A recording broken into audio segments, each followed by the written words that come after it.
자,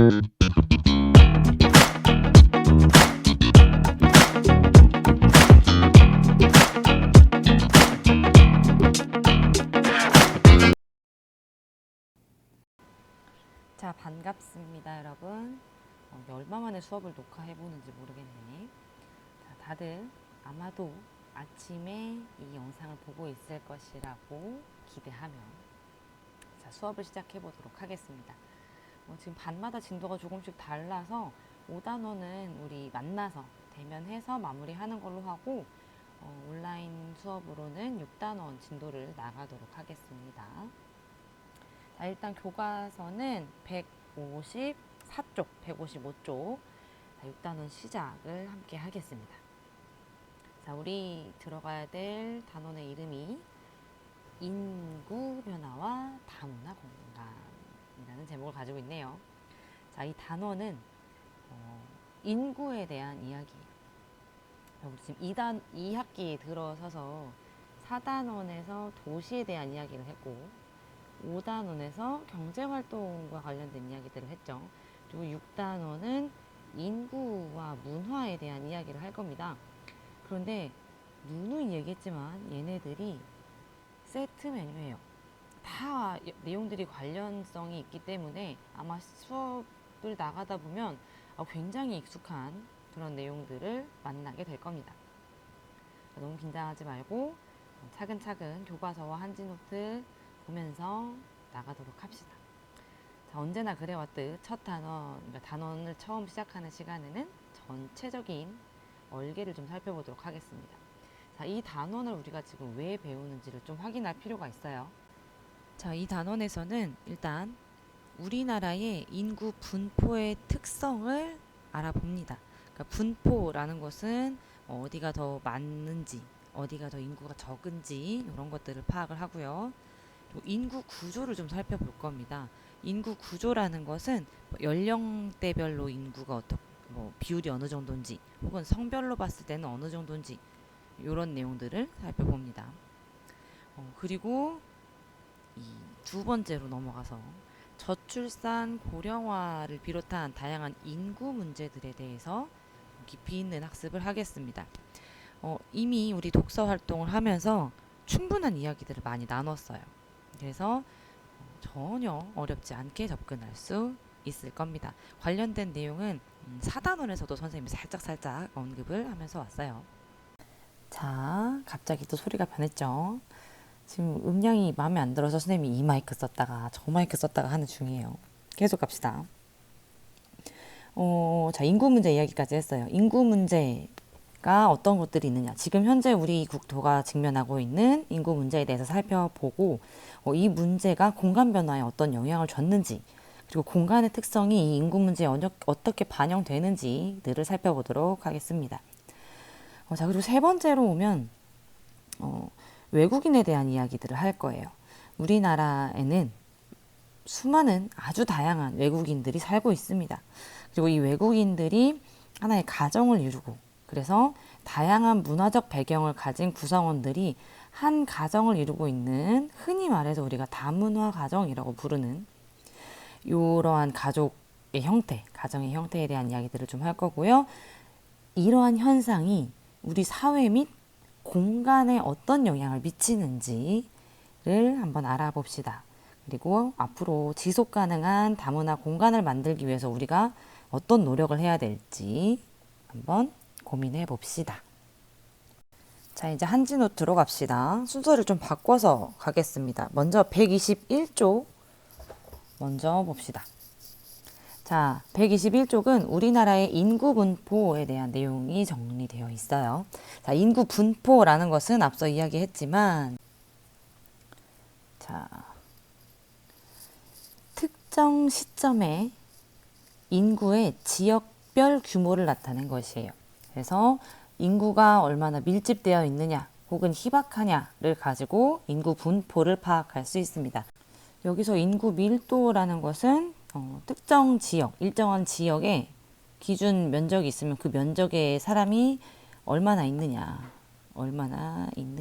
쓸데없이 또 그림을 그리기 시작하죠. 라는 것을 이야기하고 이 인구 분포에 영향을 미치는 요인을 좀 살펴볼까요? 인구 분포에 영향을 미치는 요인은 크게 자연적 요인과 사회 경제적 요인으로 나눌 수 있어요. 당연한 거죠. 기후, 지형, 토양 등을 고려했을 때 사람이 살기에 좋은 환경을 가지고 있는 곳이면 인구가 밀집되어 있을 것이고, 사람이 생활하기에 불리한 환경 조건을 지닌 곳에서는 인구가 희박하게 나타나겠죠. 그런데 이런 자연적인 요인은 특히 전통적인 인구 분포, 즉 농업이 중심이었던 전통 사회에서의 인구 분포에 아주 크게 영향을 미쳤습니다. 요즘도 마찬가지예요. 우리가 자연을 극복해서 살아갈 수는 물론 있지. 하지만 어렵기 때문에 아주 중요한 요인이죠. 하지만 우리 이 한반도처럼 이렇게 귀엽고 앙증맞은 사이즈의 국토 면적이라면 자연적인 요인이 막 인간이 살기 힘들 정도로 막 그렇게 척박한 환경은 별로 없어요. 그러면 그럴수록 이 사회 경제적인 요인이 인구 분포에 아주 큰 영향을 끼치게 되겠죠.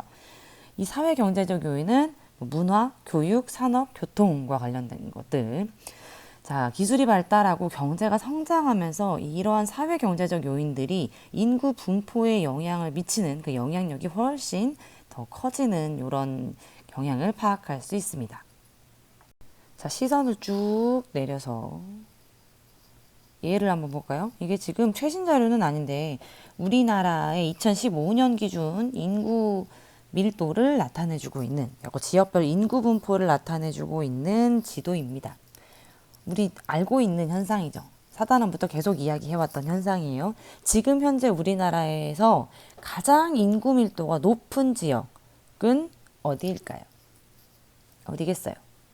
지금 이 범례를 보면 진하게 주황색으로 표시되어 있는 이 지역, 그죠? 그리고 이렇게 대도시가 분포하는 지역들을 중심으로 인구가 밀집되어 있다는 것을 확인할 수 있습니다. 그런데 언제부터 이런 분포를 보였을까? 자, 위로 올라가서 내용을 계속 살펴보겠습니다. 자, 시기별 인구 분포를 좀 따져보면 1960년대 이전에 기후가 온화하고 경지 비율이 높은 지역이 인구가 밀집되어 있었대요.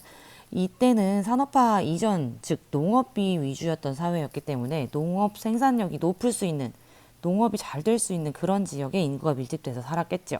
그 지역이 바로 남서부의 평야 지역. 남서부 평야 지역에 인구가 밀집되어 있다라는 것을 파악할 수 있습니다.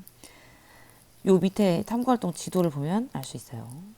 자, 그리고 의주와 포항을 연결하는 선을 기준으로 했을 때 의주와 포항이 어딘지를 알아야 선을 긋든가 말든가 하지. 자, 의주와 포항을 연결하는 선이면 요렇게 그어질 수 있는 선이겠죠. 자, 여러분도 지금 탐구활동 지도에다 한번 그어 보세요. 자, 다시 들어갑시다. 너는 없어지고요. 자, 이 의주와 포항을 연결하는 선을 기준으로 남서부 지역은 인구 조밀 지역. 그리고 이제 방위로 따졌을 때 그 선을, 아까 그은 선을 기준으로 북동부 지역. 위도가 높고 산지의 비율이 높기 때문에 기후도 농업에 유리하지 않고 지형적인 특성도 마찬가지예요.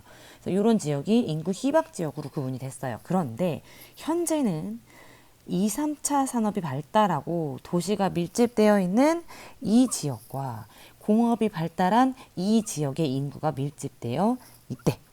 그리고 땡땡 산맥의 산간 지역, 그리고 땡땡 지역은 인구가 희박하대요.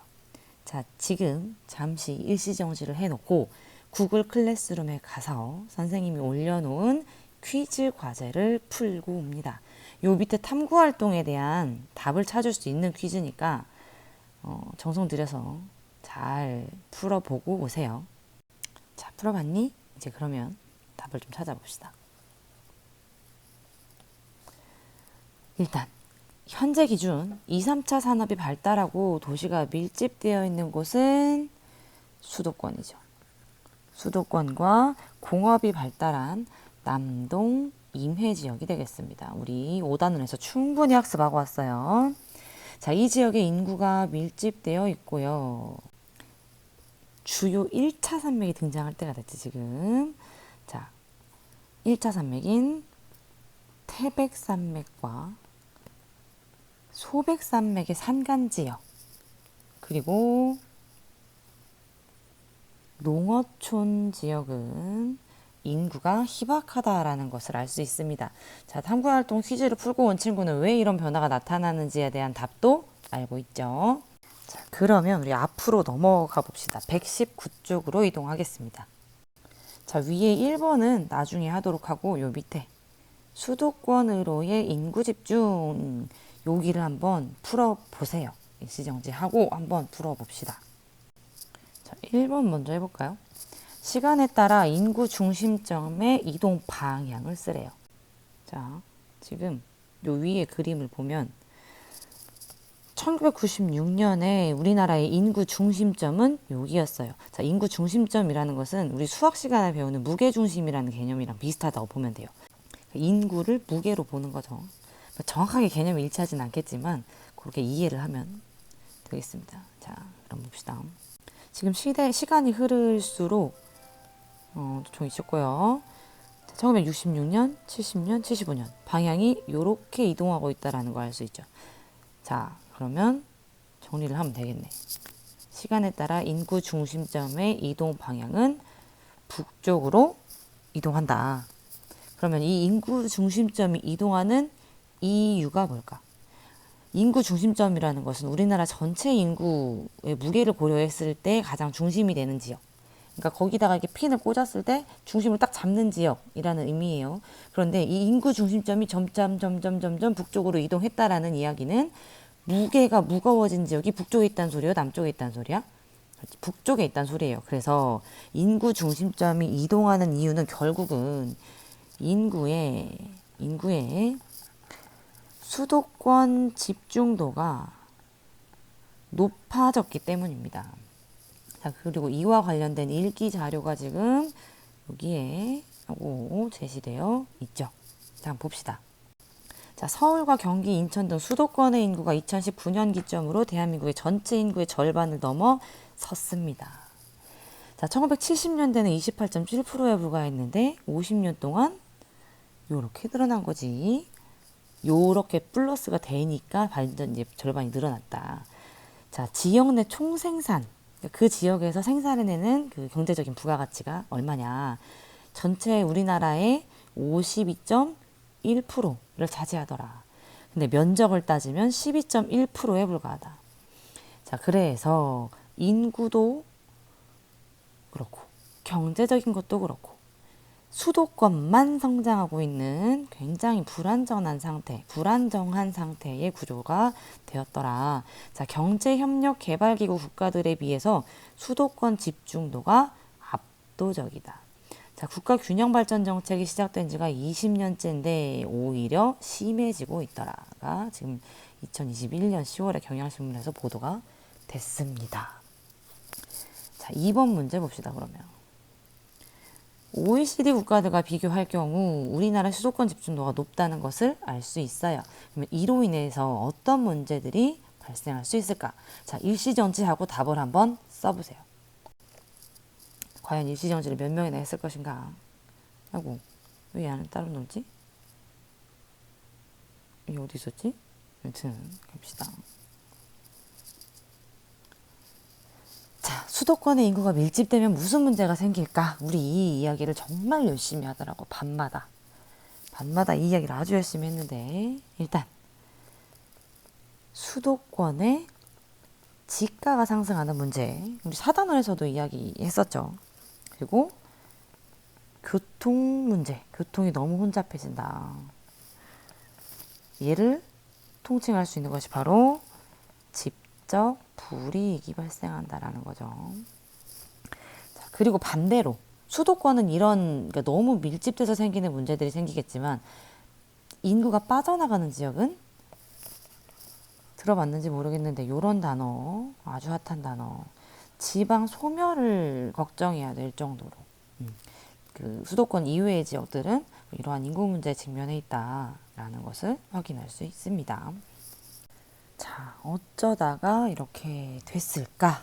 언제부터 이렇게 됐을까? 자, 요 내용을 알아보기 위해서 122쪽으로 넘어가도록 하겠습니다. 자, 교과서는 160쪽, 한지노트는 122쪽입니다.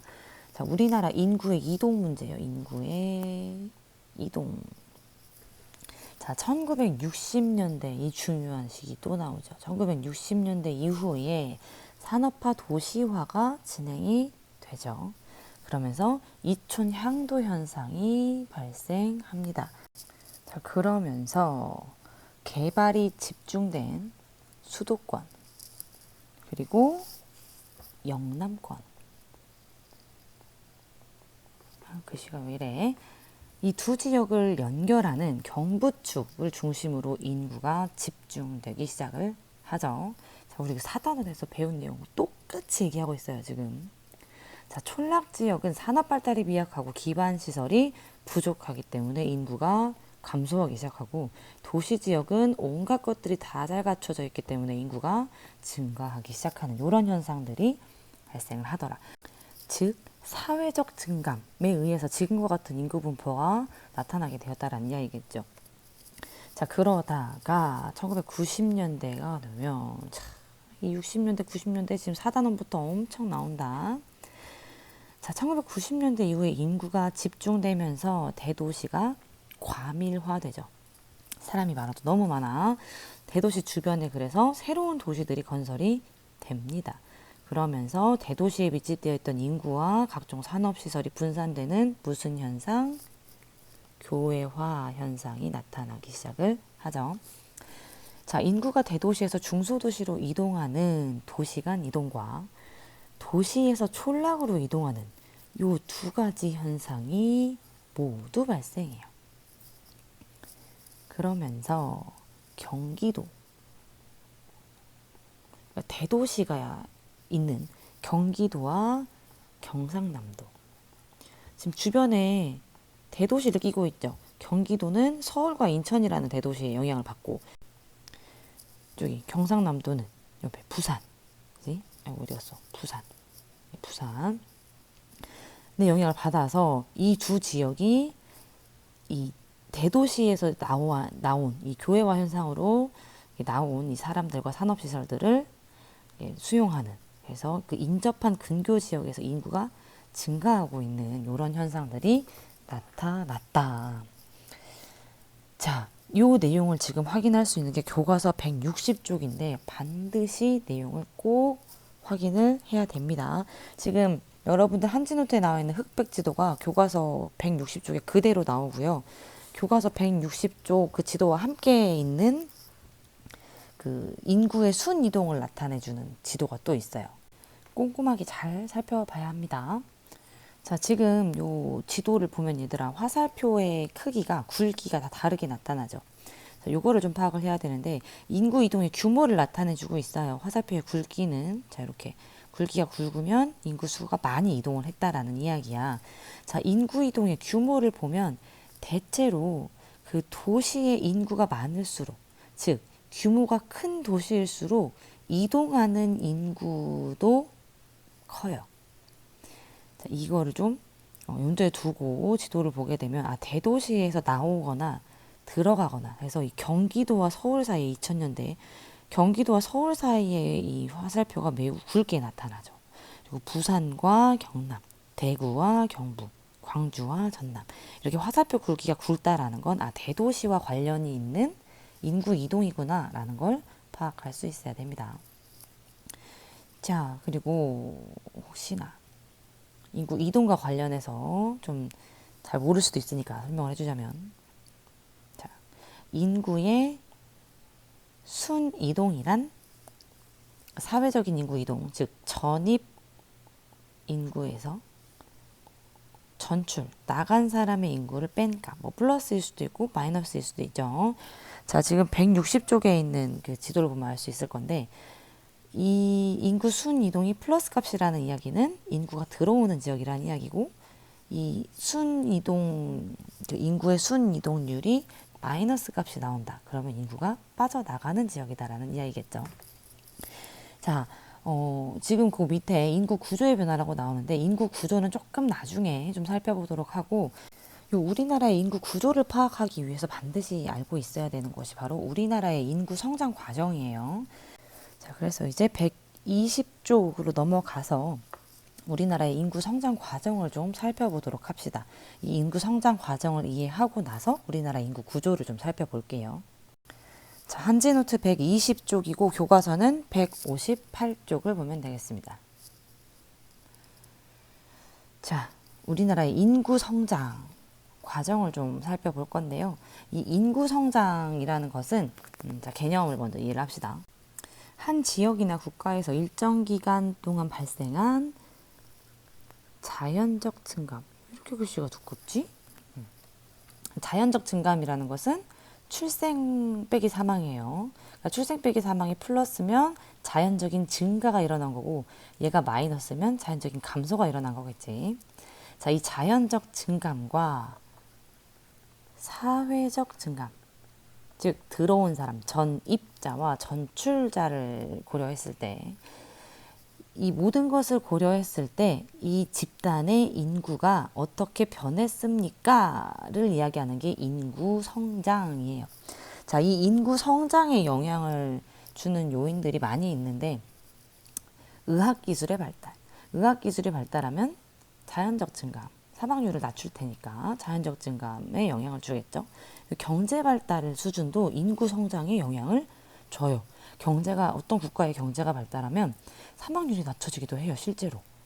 그리고 출생률이 증가하고 들어오는 사람도 많아지겠지. 그리고 이 인위적으로 그 국가에서 우리는 지금 인구가 커야 돼, 혹은 우리는 인구 증가를 막아야 돼와 같은 이런 문제 상황에 대해서 특정한 정책을 펼치면 이 인구 정책에 영향을 받기도 해요. 대표적인 사례가 중국이었지. 물론 지금은 아니지만 옛날에는 중국에서는 한 가정당 아기가 한 명만 있어야 돼. 애를 하나 더 낳았다 벌금을 내는 시절이 있었어. 돈 많은 사람들이 애를 둘을 데리고 있으면 부를 상징하게 되는, 이럴 정도로 강력한 인구 정책을 펼쳤던 나라가 중국이 있었죠. 우리나라도 그런 시절이 있었어요. 벌금까지는 아니었지만. 자, 우리나라 이야기는 좀 뒤에 계속 하도록 하고 일단 보던 거 계속 봅시다. 자, 인구 변천 모형이라는 것이 있어요. 글자가 줄어들었어. 나 뭐 했지? 자, 일단 인구 변천 모형이라는 것은 말 그대로 어떤 한 지역이나 국가의 인구가 성장하는 과정을 나눠 놓은 거예요. 근데 인구가 성장하는 과정을 구분을 총 4단계로 이렇게 하고 있는데 이때는 이 인구 변천 모형에서는 자연적 증감만 고려해요. 자연적 증감, 즉 출생률과 사망률이 변화함에 따라서 특정 국가의 인구 성장이 어떻게 이루어지는지를 설명하는 거예요. 그런데 이 각각의 단계가 해당 국가 혹은 해당 지역의 경제가 얼마나 발전하느냐, 그래서 사회가 어떤 변화를 겪느냐를 반영한다라는 걸 전제로 하고 있어요. 자, 일단 정리를 해볼까요? 그래서 인구 변천 모형이란 경제적 발전에 따른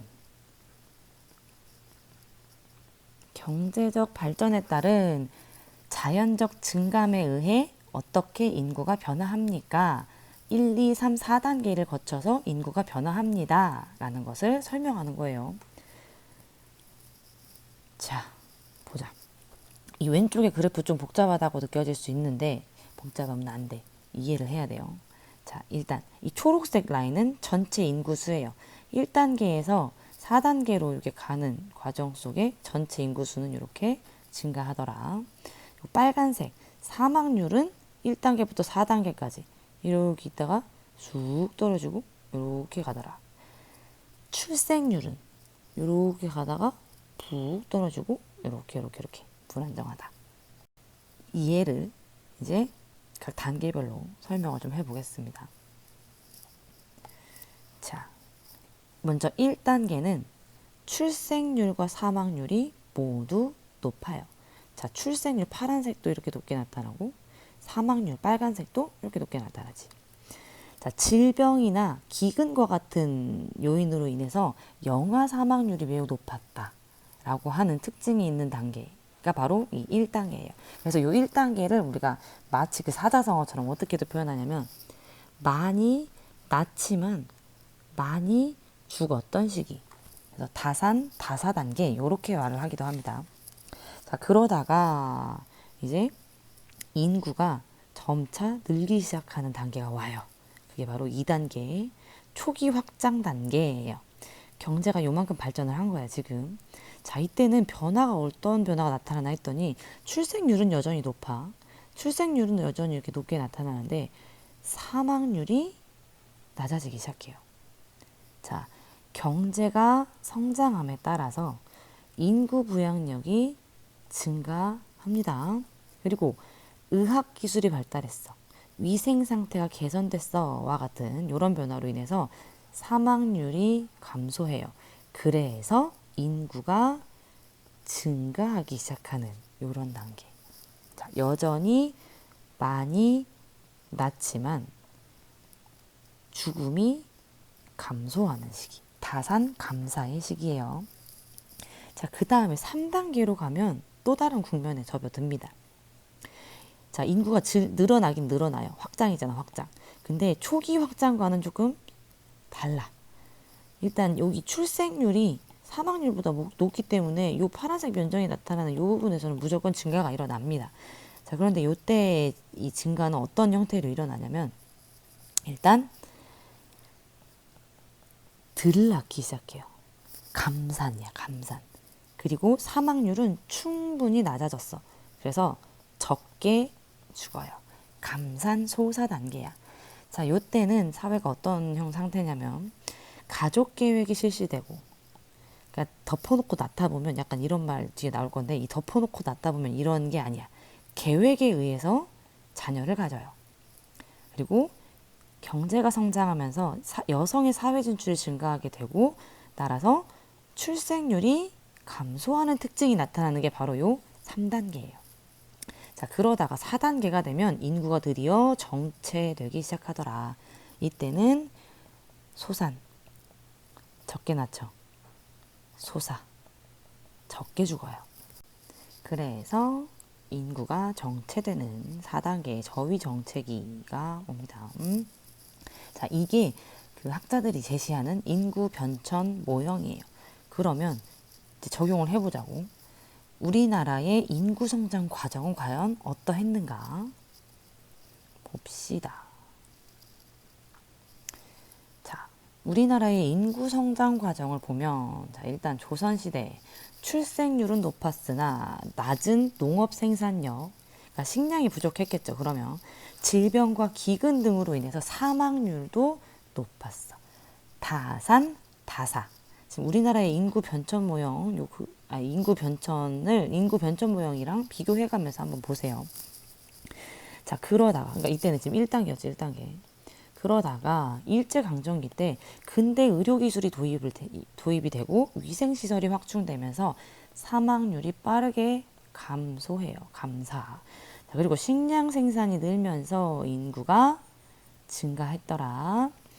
근데 이거는 좀 비판적으로 볼 필요가 있어, 얘들아. 우리 교과서에서 이렇게 언급을 하고 있긴 하지만 과연 이 식량 생산이 늘어서 농업 생산량이 증가한 게 이 우리나라 국적의 인구 증가에 영향을 미쳤느냐, 요거는 좀 우리가 비판적으로 볼 필요가 있다. 어쨌든 우리 교과서에서는 이렇게 얘기하고 있습니다. 자, 그리고 광복 후 해외 동포의 귀국과, 그지? 일제 강점기가 끝났으니까 들어와야 될 거 아니야. 북한 동포의 월남으로 북쪽에 있던 사람들이 내려오면서 대도시를 중심으로 인구의 사회적 증가가 나타나기 시작해요. 사회적 증가에 대한 이야기니까 인구 변천 모형 그 위에 인구 변천 모형에서는 이렇게 다뤄질 수 없는 요인이겠죠. 하여간 어쨌든간 인구가 늘기는 늡니다. 아주 폭발적으로 늘어요.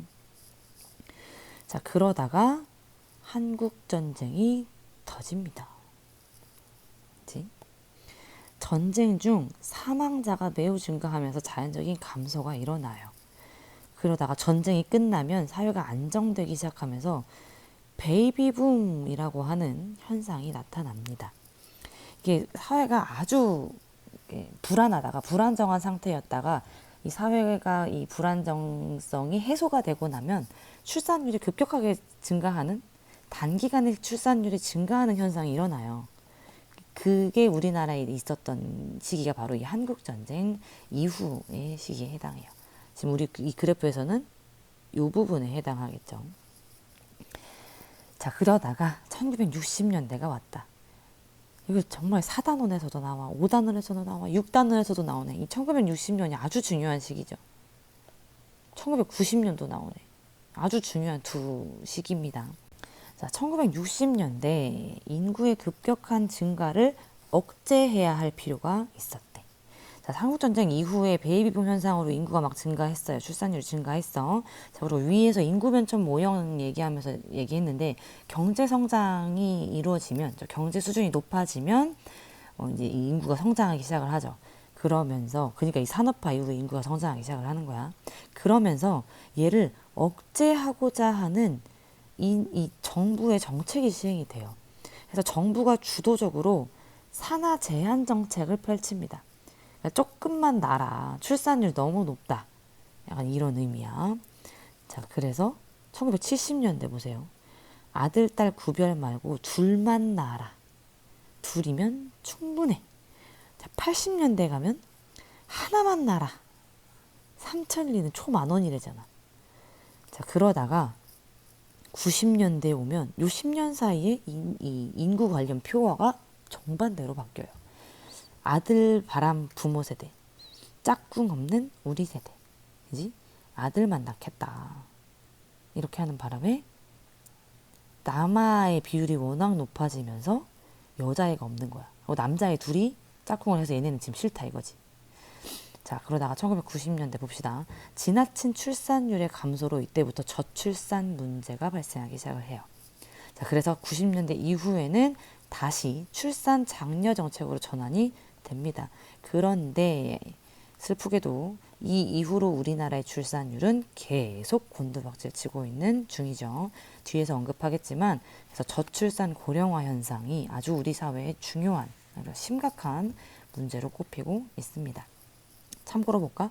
2000년대 가가호호 아이 둘셋, 하하호호 희망 한군, 둘 셋은 낳아라 이 말이지.